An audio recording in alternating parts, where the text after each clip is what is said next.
Bonsoir, bienvenue sur Mon Financier. Le marché parisien clôture en légère baisse de 0,32% autour des 4244 points. On a eu une reprise quand même de volatilité avec un test au plus bas autour des 4220 points. C'est le signe que les investisseurs font preuve d'une certaine prudence, voire même d'un certain attentisme, et qu'ils ont préféré empocher une partie de leurs bénéfices avant la publication ce soir des minutes de la Fed. Donc c'est le compte rendu de politique monétaire. Les investisseurs vont essayer de deviner ce que nous prépare la Fed dans les mois à venir. Et puis on a également en fin de semaine un rendez-vous crucial pour le marché. Il s'agit de la conférence de Jackson Hole qui réunit les principaux banquiers centraux de la planète. Du côté des valeurs, donc c'est Publicis qui signe la meilleure performance dès l'ouverture, d'ailleurs avec un gain de 0,7%. À noter que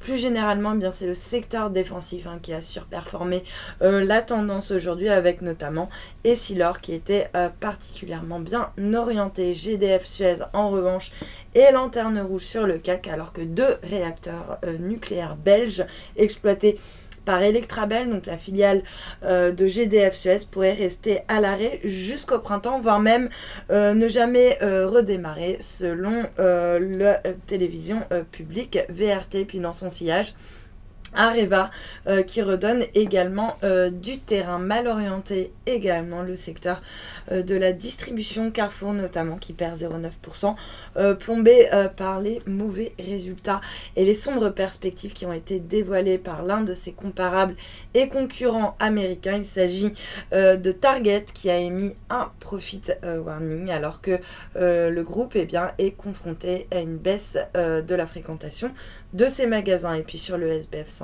c'est Genfit qui signe la meilleure performance sur le marché d'échange.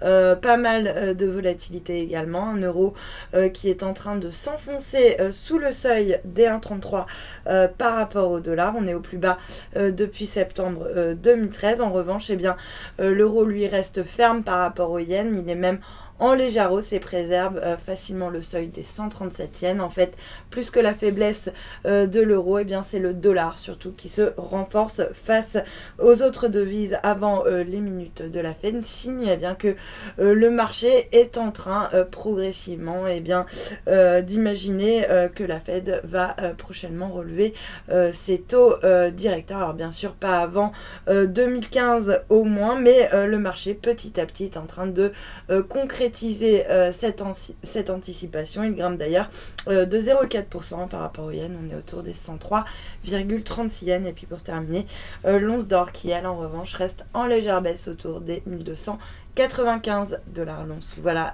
pour la clôture. Passez une excellente soirée. À demain.